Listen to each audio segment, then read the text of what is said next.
There it is, the red light. Excuse me, the red light always means to, hey, start talking, man, because you are recording. Hey, welcome back. A&P students, glad to communicate with you in this way, connect with you in this way. Appreciate you guys tuning us on. Appreciate the class. Love you guys. I mean, always a great time. Just sometimes you're just hanging out talking about A&P stuff, but it's a great class, and I tell you guys all the time I appreciate the energy and the I don't know if excitement's the right word, but just certainly the energy and the commitment and the focus that you guys have. Love being around it, love being a part of it, love being a part of your educational journey. And man, we got a great topic today: joints. Okay, and all those parts of the body to where things are attached together, things are put together, things working together. I mean, we're going to bring in some physical science aspect to today's lecture, so that's always fun. We're talking about the bones as levers and things like that around the joints. So hey, as always, man, I hope you're in a good place. Mentally, physically, emotionally. Hope everything's going well for you. Man, by the time you guys watch this, man, we are getting late into the school semester, which is always a great thing. Let's see, we're doing this on the 11th of October, as you can see down here in the corner. And let's see, this is 9. This is the week that we had that test. And hopefully that went well for you.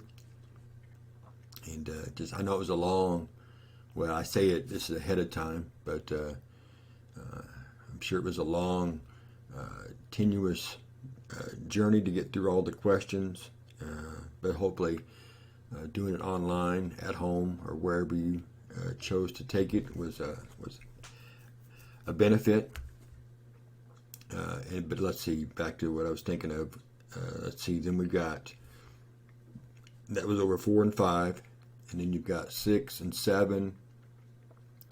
So that would be the 18th to 25th. So this is probably around Thanksgiving time. You know, or Thanksgiving's approaching, if nothing else. And man, once we get past Thanksgiving, hey, that's just about it. You come back and get into that December, and then it's finals time, and yeah, good times. So hey, but let's get started. Let's get this done, get this going. This is be the first of 2 for me.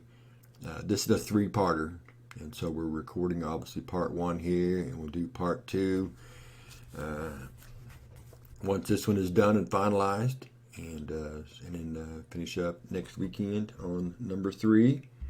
Yeah, 3-parter. So sit back and relax and enjoy talking about joints. We're going to get into things like today's mostly, as always, kind of background, the different types of joints and where they are and stuff, and then we'll get into specific joints, you know, like ankle and knee and things like that, wrist and wherever.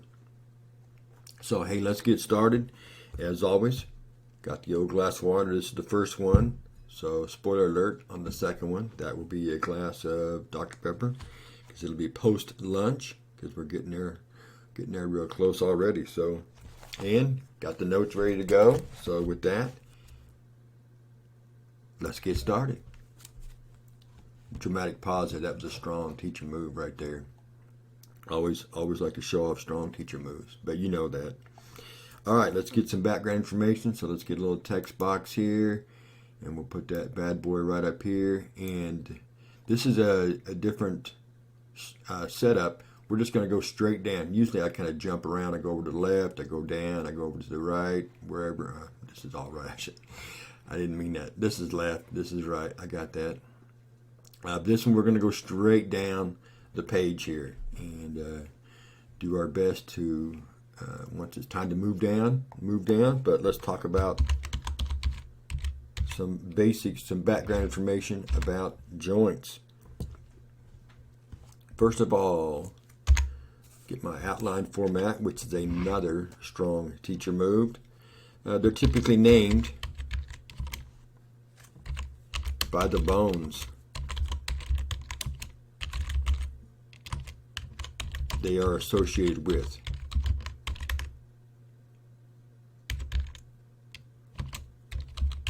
So if it's around the knee and those bones, it would have that name. If it's in the elbow, it'd have that name. In the fingers, it would have that name. Whatever those bones that they're associated with. Okay, and they're typically classified as in like types.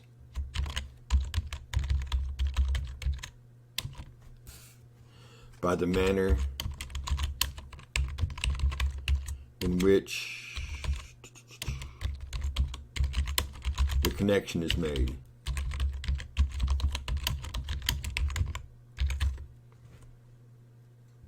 Okay, so however they're connected, whether they're a joint cavity, whether they're just connecting two bones that are side by side, whether it's a synovial with the fluids, whether, all those types of examples, which we will get into each type as we're going to right now. So I'm going to go down on one more space here. There are 4 types, and let's see, I think instead of doing individual sections, I think I'll just define them as I list them here. So we start off with bony, and let's do a comma there. This is a place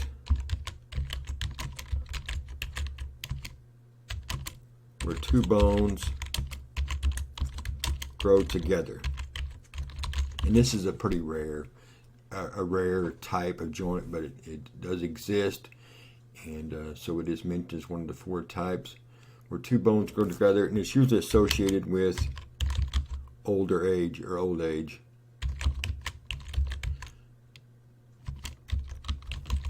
So my age group. Oops, that ain't right. There we go. And a lot of it is in the skull. When an older person, some of the sutures, the 2 bones divided by a suture, would kind of grow together. And this isn't the example for this, or the diagram for this, but I'm going to use it as an example. Like these sutures here, the frontal and the parental, they'll just kind of grow together, and that suture will be covered up. It'll ossify. It'll be covered up by bone, and it'll just kind of grow together in the older age. So again, let me just put the word rare here, just so you associate that. Second type, or another type, fibrous. Okay, a fibrous joint.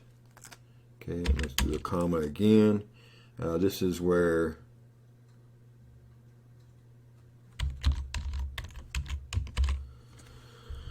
that should be an E. Collagen fibers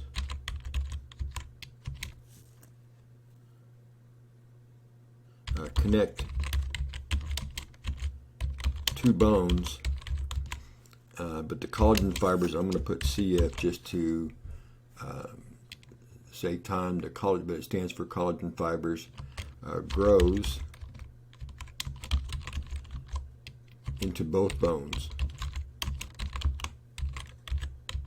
So you'd have the 2 bones, and the fiber is in between them, but it also grows into the one on the left. Of course, that'd be my right, and into the left as well. So it kind of connects them. It'd be like if you took 2, we'll say 2 Afghans or 2 blankets, and you sewed them together, and the thread is inside of both Afghans, hold them together, something like that right there. Okay, our next type, and I didn't give you an example up here, so let's go back up here, a little comma. These are the sutures.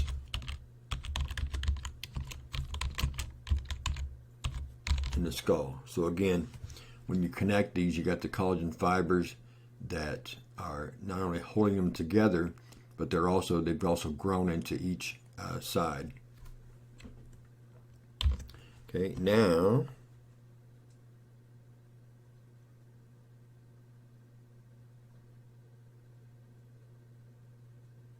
I drawn a blank there, that pause there, because I was making a directional decision on notes. Instead of listing the other two, let's just go ahead and talk about fibrous now. So let me back out of that, and we will end that box. Okay, and then we will make another box. We'll put that over here, and we'll label this one. Let's go up a little higher. This will be types of fibrous joints.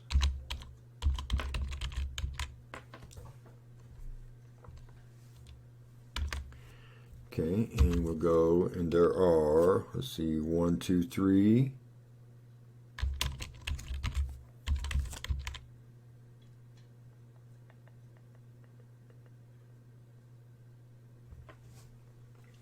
Three types, and we will list those individually and talk about them.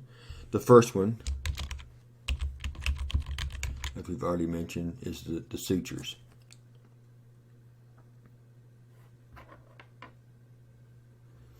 And with sutures, there are three types of those. And we're going to come down here and let's see. Let's do this. Let's move this in just a little bit, just to remind you that what we're doing now is underneath the sutures. So I indented just a little bit so you can make that same indentation in your notes. The first time is a serrate suture, and this is kind of a interlocking wavy line, and you can see that here on the top, where it's let me get a pen here. Let's see, what do we want for sutures? How about a nice green, but it's just kind of this interlocking wavy line, like something like that, and you can see that example right there. Okay, and what this does, this really connects it and provides a lot of strength because the different bones are kind of overlapping, and in that wavy format, it creates a lot of strength points, much like when a woodworker, okay, in this case like a little dovetail, or you can do a box joint to where, but anyway, they're interlocking, they would slide in together as opposed to just being butted up, which is another example over there. All right, back, close the pen, back over to here, and again we will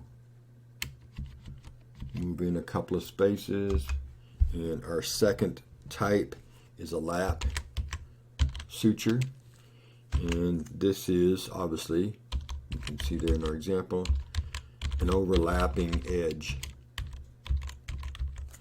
and you can see that really good right here.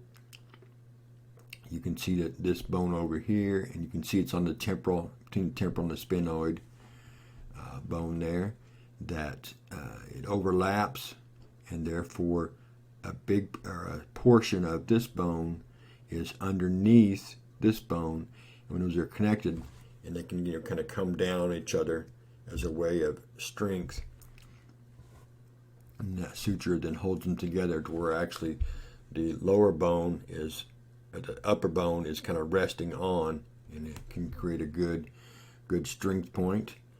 And then our last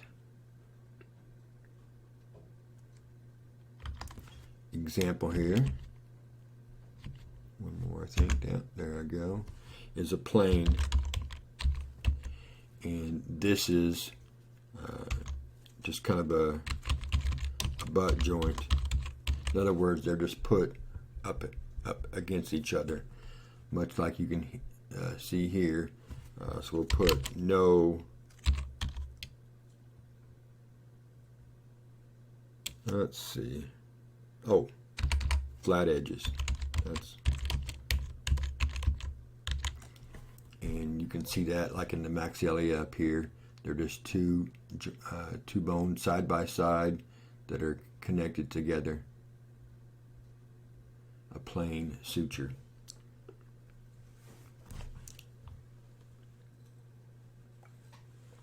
All right. And then the other two types of fibrous joints will go all the way, go down just a little, one more there just to separate it from the sutures.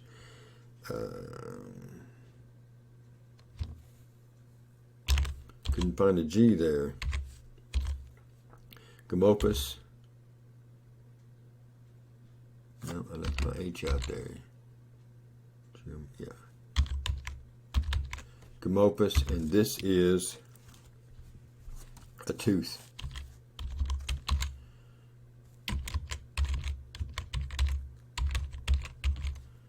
A tooth attachment. And so we'll close that out, bring the pin back up. Okay, so if I'm going to draw a line here, and of course I should have drawn a line over here to connect those. But if we close that and then move this up, okay, we can see this connective tissue, and we'll type all this out. I've got more on that. Connective fibers, the connective tissue. This is the big picture, so this is the tooth over here, and attachment to another bone over here, the jawbone, keeping those in place. And it does allow a little bit of mobility. You don't think of your teeth as being mobile, but within the joint itself, there's a little bit of movement, a little bit of cushion, a little bit of give. So when you're chewing, it's just not a hard, compact chew. There's a little bit of give just to kind of save the wear and tear on the tooth itself. So we'll come back up here and definitely edit, little comma, and connective fibers. That's what holds that together. And in the third type of fibrous sydeneomosis, got a lot of stuff going on in this word, so I'm just making sure I spell it right. But this is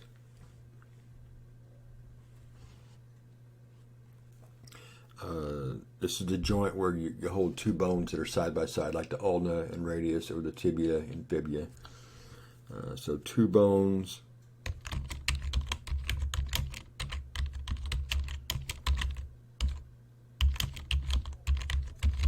being held together side by side. So if you just imagine the tibia and fibula, or the ulnar and radius, they're side by side, and there'd just be fibrous tissues in between, kind of holding them together. And again, they can move. Okay, got a little bit of movement there, but they're just holding them in place. Let's see, let's just put that.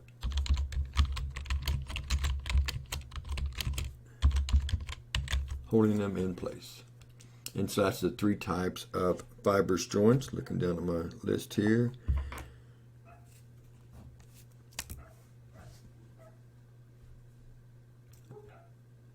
I don't know if you can hear that, but the dog, I heard the front door open. The dog just went outside, and evidently there's a squirrel or a vicious beast or a leaf moving, one of the three, because they're both barking their fool heads off. So I don't know if I can say full head. Maybe I shouldn't have said that. But anyway, they're barking their heads off. That was Avery. All right, moving on here. Moving on. The next type, and let's close that one and start a new one. And we need to move down here just a little bit. So we're beside this. Let's just bring this all the way up here. So we're beside this because it's the one we're going to talk about next. So a little text box. Bring that over here. And let's see, hey, based on the picture, can you guess what the next type is? Maybe I should do that. That's a strong teacher move. Asking you to look at the diagram and kind of analyze it and see if you can determine the next joint. So hopefully you said cartilaginous joint or cartilage joint. It's probably more what you might have guessed. And you would be right about that.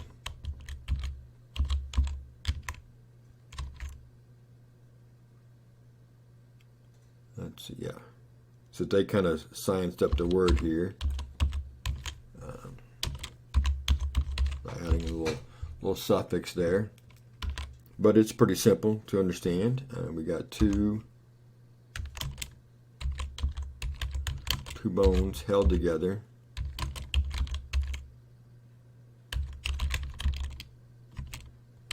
by cartilage.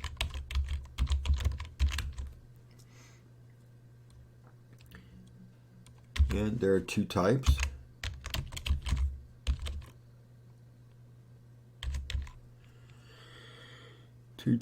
And we'll go down and talk about them individually so we can just define them as well. And we've got synchronous,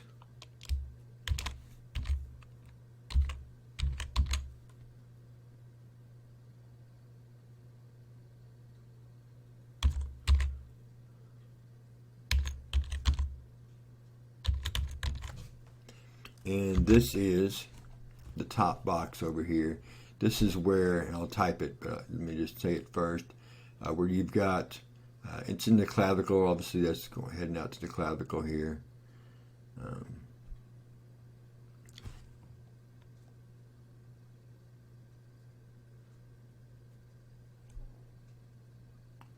Yeah, I'm just looking at my notes to make sure I got this right. But anyway, you've got the sternum here held together by this bone right here. So it's just bone to bone, and so it's hyaline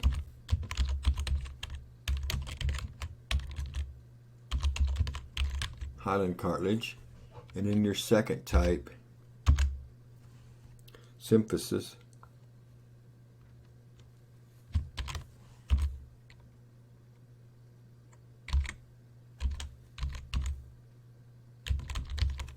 and that is this is fibro. Nope.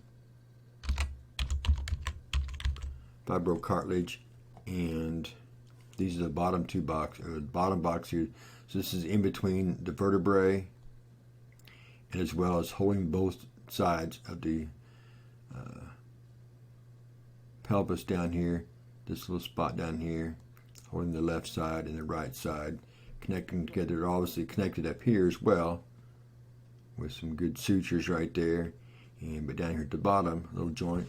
And again, that just allows a little bit of flexibility, and we certainly understand the importance of that in childbirth, but just gives that little cushion there, holding them together. And let's see, in our last type, and again, so we'll close this out and move this all the way up because we're going to be talking about next. So this will be our fourth and final type of joint. And this is the most common, which I will also list, but I just want to say that. Synovial.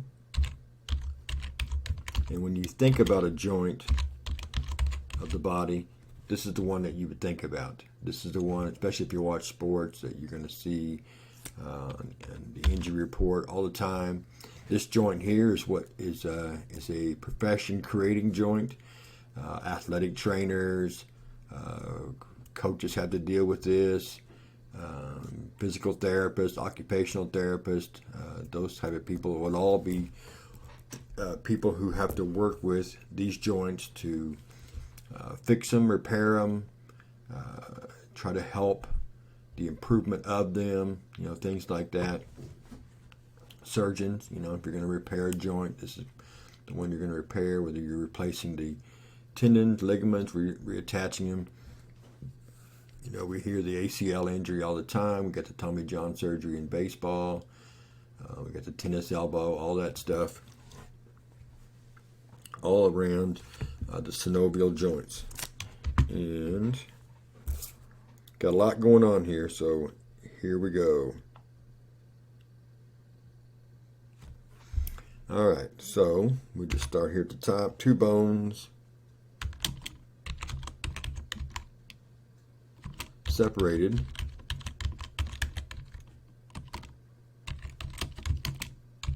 Nope.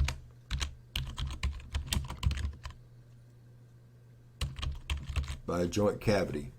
And you can see that right in here. So not only do you have the connections of the bone, but there's a space in between. Okay, and that space, that's the second point, is filled. Let's see, let's put cavity just to identify what we're talking about. Cavity is filled with synovial fluid. Okay, and so you've got this cavity here filled with synovial fluid, and synovial fluid is a pretty particular, pretty extraordinary fluid. Think of egg whites. You know, when you crack open an egg, maybe you're making a cake or pancakes or whatever, and the egg whites. So it's really thick, heavy, pretty high viscous, meaning it doesn't flow. It's certainly not watery, but thick, and of course it allows a lot of cushion, really support, keeping those bones lubricated and the cartilage lubricated and things like that. And this one I already mentioned, but we will put it here just so you can write it down. Most common type. And our next, and you can certainly understand this, but movable. I mean, it can give, okay, and allow some movement this way, based on the how it's supposed to go. And you can tell these are the fingers. I know this is an odd looking because you're first thinking, okay, long bones, and then maybe the elbow up here, which you have like two movable, but this is what this is. So not clearly identified that we don't have a bone or a limb that has two flexible joints, but that would be pretty cool. If you can imagine, if your arm, like right in the middle of your lower arm, it had another joint where you could really flexible, even more so. Movable, flexible, whatever word you want to think of there. You can think of even mobile, and maybe that's a better word than movable. And let's see. Oh, and because of the joints, it can have painful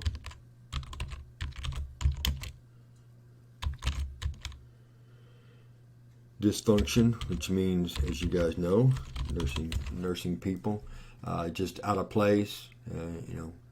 Comes apart. One of those ligaments or tendons or the meniscus or something snaps, breaks. I mean, that's pretty painful. And of course, then you lose the mobility. And but we've all seen. Well, I shouldn't say we all. Maybe you don't watch sports, but I've certainly seen plenty of times, almost in every game, it seems like, where somebody really tears one, or takes a shot on the knee, or it hyperextends or something, and a lot of pain associated with those situations, as you're quite aware of. The mobility created by these joints is important.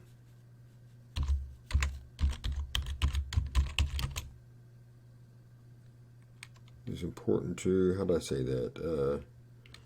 To life. Okay, being able to walk, being able to pick things up, bend at the waist, being able to do those kind of things is pretty important to high quality of life. And in a synovial joint, I mean, you've got hyaline cartilage,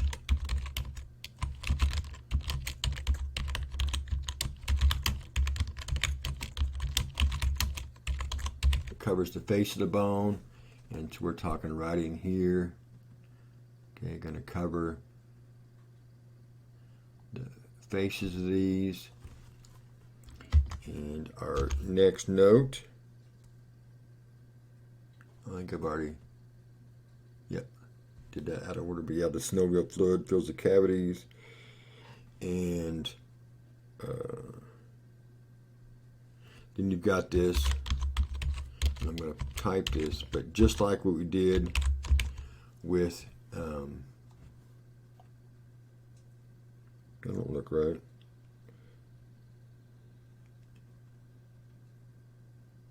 Capsule, S-U-L-E-S. Oh. Well, that still don't look right. C-A-P-S-U-L-E-S, yeah, that's what I got it written down there, but it don't look right. We are going to move this over, just so you recognize that what we're going to say now or type now is underneath joint capsule or a part of joint capsule. You've got connective tissue. And after we put all this down, we'll go over there and point it all out.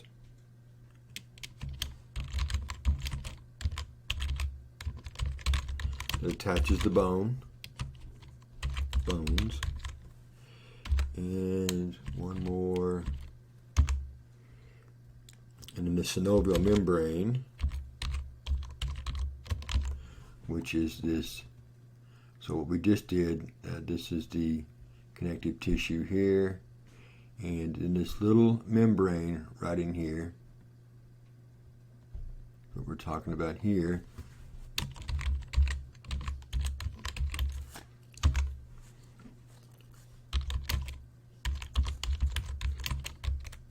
is filled with, one, macrophages,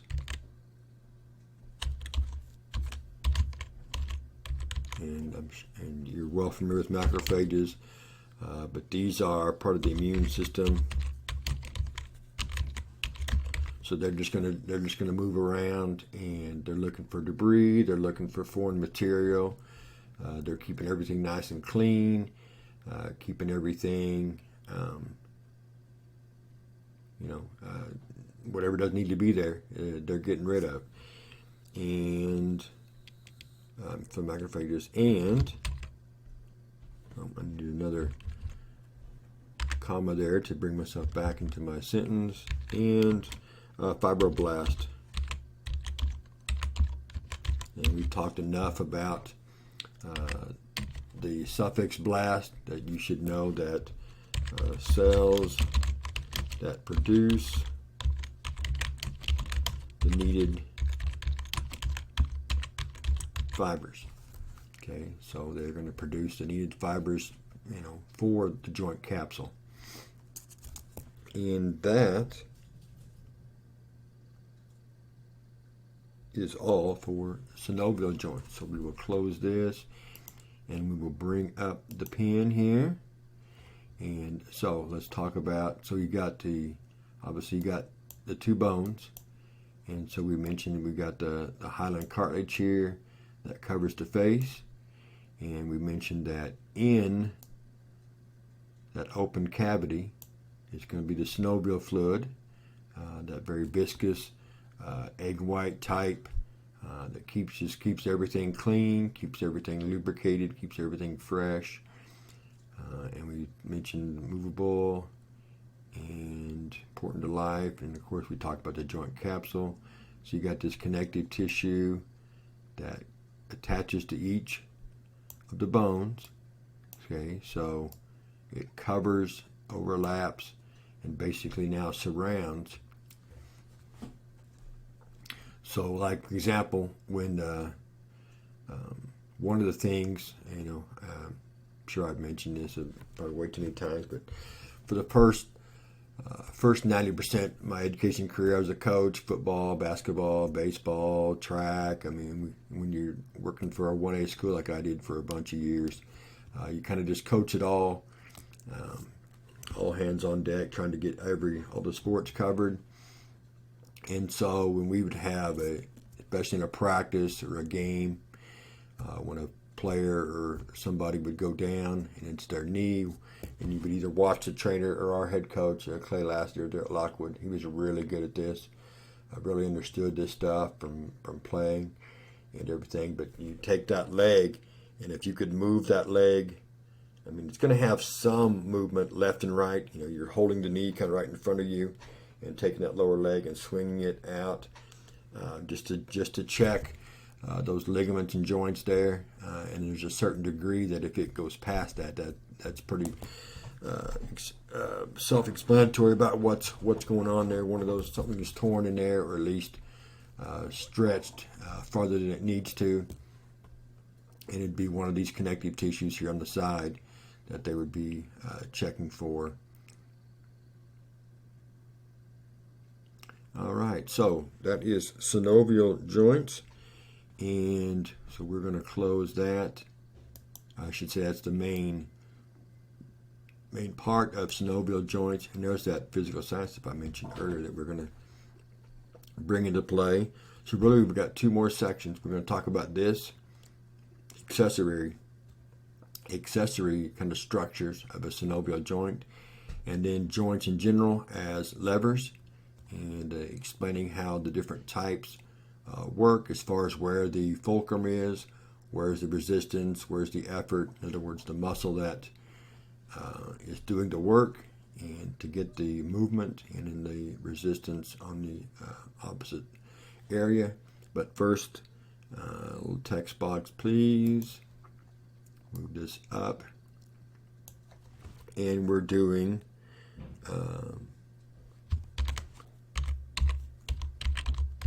synovial joint accessory structures.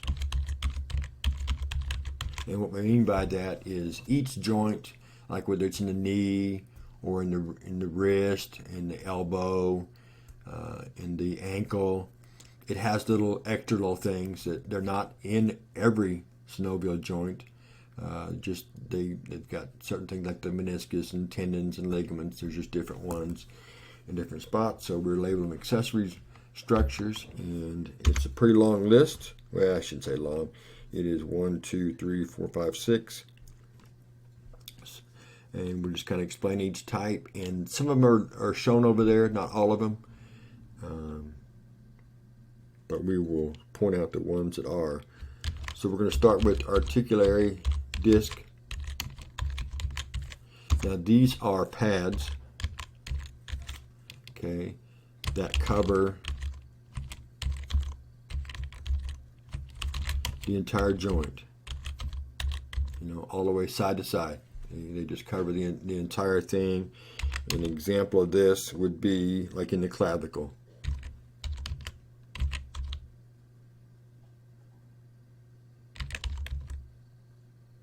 In the clavicle. So in those spots where those joints are, you can kind of feel where that starts there, and over to the shoulder as well. But they're just going to be a little pad that is, if you can imagine, you got the two bones, and you've got the connective tissue that connected to on the sides. An articular disc would be just a pad over the whole thing. If you've I was going to go brake pads on a car, but maybe not everybody understands that. Or the drive shaft, the part that goes into the tire, those connections. There's just these big, plastic's not the right word, but just bags that kind of keep everything, keep all the dust out, keep the lubricants in, but they just kind of cover the entire thing. Now, and then kind of the opposite of that would be like the meniscus.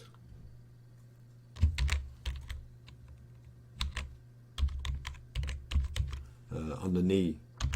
The meniscus, if you can imagine the two bones on the knee, they're going to be on the right and on the left, the two sides, but not all the way around. So they're just going to kind of be right there.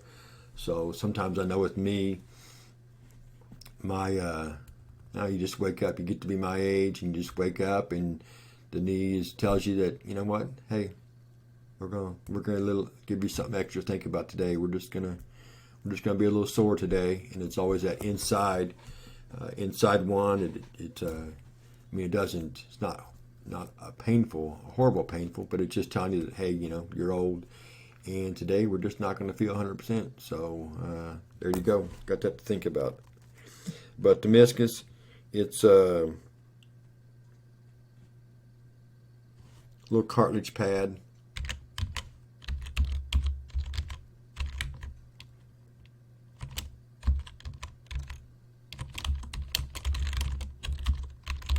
On the right. On the right and left side. So just kind of, it's part of that. It's just it's outside of I shouldn't say outside, but it's just a part of that connection between the two bones. Okay, and of course the next two you're very familiar with, the tendon, and this obviously connects. Let's go attach. We say connect and that. Attaches muscle to bone.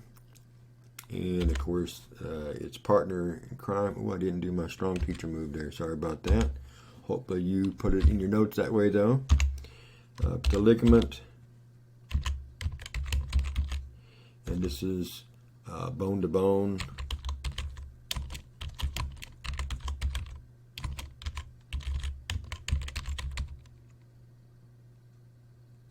I did my E too early there. So again, not every joint has these, but that's why they're called labeled accessory. But where they are, that's what they do. And that's 4 out of 6. And the bursa. And I am well too familiar with this. Had it, I think it's about 4 years ago. Had one of those, on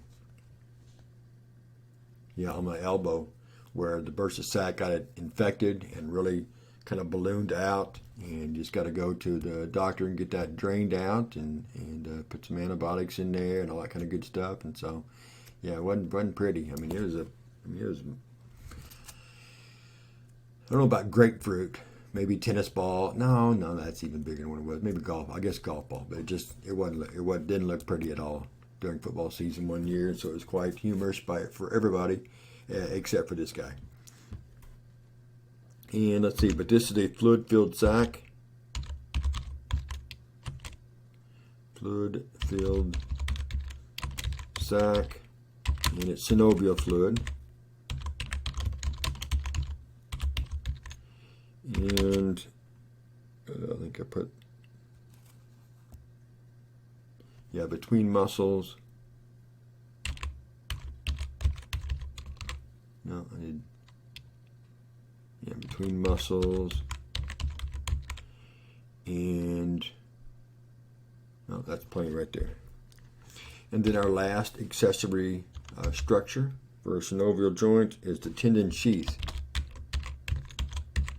And the word sheath is hopefully self-explanatory, but this is a, what did I put there? Yeah, tissue that covers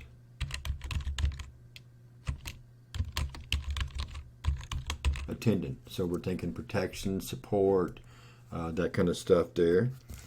And now closing this out and getting a pin here just so we can circle and enjoy that. Actually, let's close this. Let's move this out over, I should say, and then let's kind of blow it up a little bit so we can see it even better. And now get my pin up here. And let's see, let's pick out some. Okay, obviously we got some tendons here. Okay, so I move that over too far, you can't see. But it is, I guess it is on your paper there in front of you. Okay, so you got your tendon, So we can see that we're going to attach to the bone here and up to a muscle. And let's see, tendon. Oh, here's a tendon sheath right here. These little green things that wrap around the tendons. And here's a bursa sac here. And anything else? Tendons. No, looks like that's about it. So we'll close that out and bring that back down to good old 62 right there. Move this up because now we go into, yep, these bad boys. And can I get them all through? Ooh, I can. Well played by me. That's a strong teacher move, being able to get all your examples on the screen at one time. Love me some strong teacher moves. Okay, so this will be pretty quick here. There's a little bit to type and just identifying what we're talking about here, but more arrows and explanation. So we're going to label this one joints as levers. And of course that brings into mind the old physical science days, freshman class, downstairs to high school in the freshman hall, first door on the, if you enter the hallway, be the first door on the right. I was right there, greeting everybody, high-fiving. Of course, that was days before COVID and stuff. Now we do mental high fives, mental hugs, that kind of stuff, and maybe some elbows every once in a while. But yep, high-fiving everybody, standing next to Miss Sudkamp. Those are great times. All right, so our first note here: long bones can act as levers, which enhances, nice word right there, the power and speed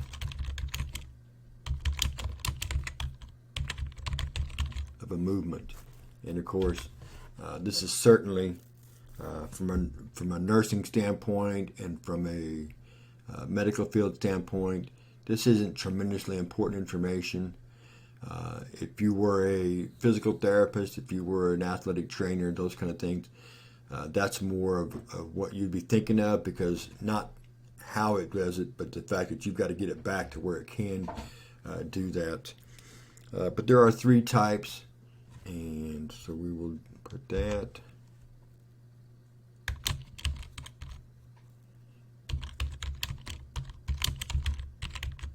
Three types of levers, and so the first one is a first class lever or lever, however you want to say it. And we're going to pause here. Let's talk about what we're meaning here when we say lever. So if you think about equipment that you can use to move something. So for example, like an inclined plane. Okay, an inclined plane, a long board.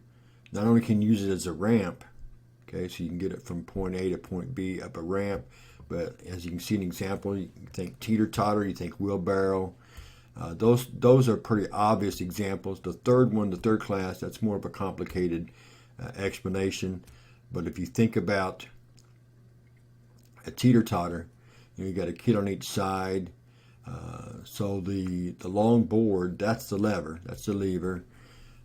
So whether you're thinking of the long bones, in your arm or in your leg, wherever, when one kid pushes up, okay, pushes against the ground, a little Newton's third law there, that infects or changes the position of the person on the other end. So if one kid pushes against the ground, he or she goes up, and the other person goes down. And the fulcrum is in the middle. If you think of wheelbarrow, now the fulcrum is on one end, and the effort is on the opposite end. And so when you lift up those handles, and then you're able to carry that weight So if you think about it, I know it shows the skull there and opening up your mouth, but you could also think about, when you do, like if you exercise, like when you do curls, or maybe you're just picking up something. Maybe like when you pick up a baby. Yeah, that's a good example. You pick up a baby.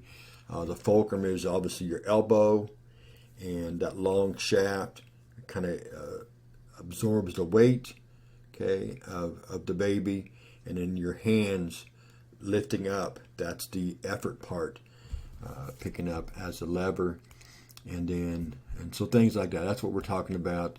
The movement, the motion that your bones do in order to complete a task. So it isn't so much that one part of your body is the fulcrum, one part is the effort, one part is the resistance. A lot of times the resistance is what you're doing.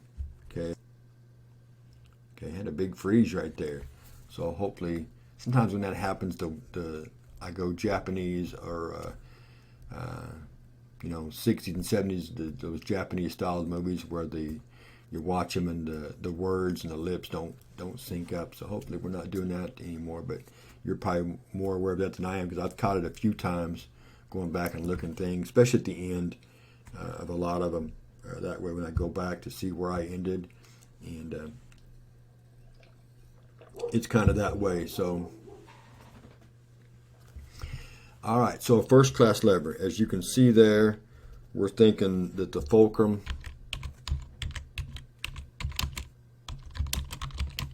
is in the middle, and you can kind of see here, so we'll close that and give myself a pin here. The fulcrum's in the middle. So as we talked about, your elbow would be, it would be your wrist. Yeah, your wrist would be the example. The fulcrum's in the middle, and the arm, your arm bone, the humerus there. No, I did say the wrong one. The ulna and radius there. I was looking at it and said the wrong one. The ulna and radius, that would be the long bone, the lever, and the fulcrum would be in your wrist. And so when you're just lifting up, you're lifting something, maybe up off the table or whatever, but that your wrist would be the fulcrum, the ulna and radius would be the lever, and then whatever you're doing. For that, the example here in the slide, the fulcrum would be that joint where your skull attaches to your spine, and so for you want to nod.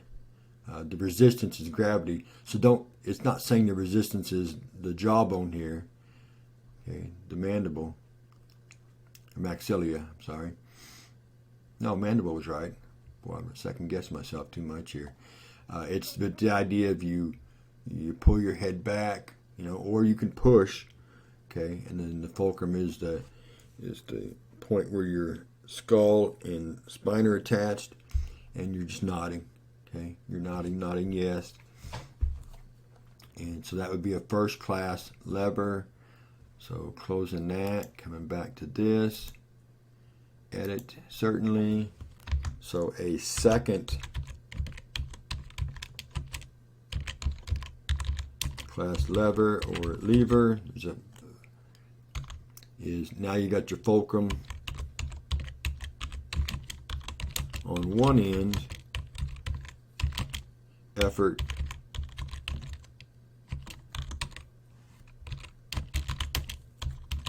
on the other, and so it's got the wheelbarrow here, but this is like your jaw opening. Okay, your jaw opening up, and again, this is when I said pick up the baby. So your fulcrum would be the elbow, the bending of the arm between the humerus. Said it right that time, and the ulna and radius, and of course picking up, lifting up, something like that. That would be the second class. And the third class, nope, I don't want to do that. Let's spell it out. Stay consistent, which is a strong teacher move, third class lever. Okay, so this is, and you can see, you got your fulcrum is your elbow, and you got and that's up here in the hand here. So they show it rolling. But what would be a better body example than this rolling? Because this is a pretty complicated one. You got your fulcrum up here, and the effort is you're pulling the paddle, towards you to paddle. The resistance would be the water. But if we let's think about lifting your leg up. Yeah, that'd be good. The fulcrum would be your hip. Okay, the resistance. So if you just lift your leg up, and I'm not going to stand up and showcase this, that would be not a strong teacher move, and maybe a little bit funny looking. But you lift your knee up. Maybe you're lifting it up, and whether it's exercise or you're climbing your stairs, that'd be a better example way of explaining it. You're climbing your stairs, you're lifting that knee up, so the resistance is working against gravity. That would be the resistance. The fulcrum is your hip, and then the effort is, through your thigh, lifting up that leg. So on this one, as you can see, you got a fulcrum on one end, and then the effort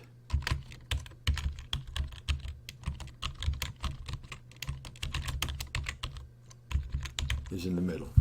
So there you go. That's your 3 classes of levers.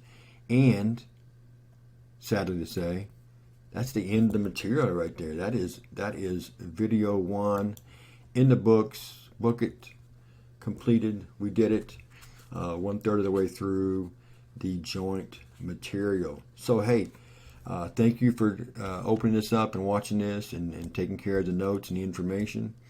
And as always, as I said at the beginning, man, I hope you're in a good spot. Your family's in a good place with everything that's going on.